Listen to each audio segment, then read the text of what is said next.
Hi friends, அஸ்ஸலாமு அலைக்கும். Welcome to my channel.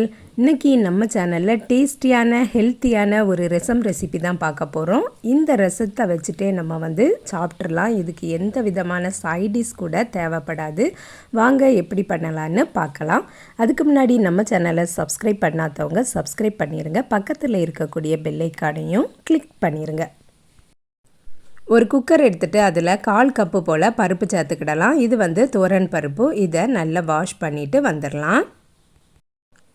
1/4 கப்புனா ஒரு 2 டேபிள் ஸ்பூன் தான் இந்த பருப்பு இருக்கும். 1 கப்பு தண்ணீரும் சேர்த்துடலாம். 2 பெரிய பழுத்த தக்காளியை கட் பண்ணி சேர்த்துருக்கேன். கொஞ்சமாக மஞ்சள் தூளும் சேர்த்துட்டு குக்கரை மூடிட்டு இதை ஒரு 2 விசில் போல் வச்சு எடுத்துக்கலாம். பருப்பு நல்லா குக் ஆகணும். இப்போது குக் ஆயாச்சு. குக்கரை ஓப்பன் பண்ணிடலாம். இந்த பருப்பை நல்லா மசிச்சு விட்டுக்கலாம். இது ரசம்னால தான் நான் 2 பெரிய தக்காளி சேர்த்துருக்கேன். இனி தக்காளி சேர்க்க வேண்டிய தேவையில்லை. நல்லா மசிச்சு விட்டதுக்கு அப்புறமா 3 பெரிய நெல்லிக்காவை நல்லா வாஷ் பண்ணி எடுத்து வச்சுருக்கேன். அதையும் இந்த பருப்பு கூடவே போட்டுட்டு மூடி ஒரு ஓரமாக வச்சிடலாம். இனி நம்ம தாளிக்க ஆரம்பிக்கலாம். அது வரைக்கும் இந்த நெல்லிக்காய் இந்த குக்கருக்குள்ளே கிடக்கட்டும்.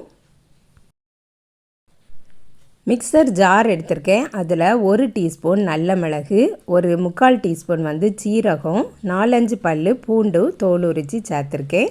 அதுக்கப்புறம் வத்தல் மிளகை சுட்டு சேர்த்துருக்கேன். உங்களுக்கு காரம் கொஞ்சம் அதிகமாக வேணும் அப்படின்னா 2 வத்தல் மிளகு வேணுனாலும் சேர்த்துக்கிடலாம். இதை பொடிச்சிட்டு வந்துடலாம். மண் சட்டி அடுப்பில் வச்சுட்டு அதில் எண்ணெய் சேர்த்துக்கிடலாம். தேங்காய் எண்ணெய் தான் நான் சேர்த்துருக்கேன். தாளிக்கிறதுக்கு கொஞ்சமாக கடுகு, கொஞ்சம் சீரகம், கருவேப்பிலையும் சேர்த்துடலாம். எல்லாம் நல்லா பொரிஞ்சதுக்கு அப்புறமா கொஞ்சமாக காயத்தூளும் சேர்த்துக்கிடலாம். மிக்சர் ஜாரில் போட்டு அரைச்ச மசாலாவையும் இந்த எண்ணெயிலேயே சேர்த்துட்டு நல்லா மிக்ஸ் பண்ணி கொடுத்துக்கிடலாம். நம்ம சேனலில் ஏற்கனவே நிறைய ரசம் ரெசிபி போட்டிருப்பேன். ப்ளேலிஸ்ட்டில் இருக்கும், செக் பண்ணி பாருங்கள். என்னுடைய சேனலை இப்போ தான் ஃபஸ்ட் டைம் பார்க்குறீங்கன்னா சப்ஸ்கிரைப் பண்ணிவிட்டு பாருங்கள். என்னுடைய வீடியோ பிடிச்சிருந்தனா வீடியோவுக்கு ஒரு லைக் பண்ணிடுங்க. ஓரளவுக்கு வதங்கினதுக்கு அப்புறமா ஒரு 2 டீஸ்பூன் போல் சாம்பார் பொடி நான் ஆட் பண்ணியிருக்கேன். உங்கள்கிட்ட ரசப்பொடி இருந்தனா கூட ரசப்பொடி ஆட் பண்ணிக்கிடலாம். இது வீட்டிலையே திரிச்ச சாம்பார் பொடி தான் ஆட் பண்ணியிருக்கேன்.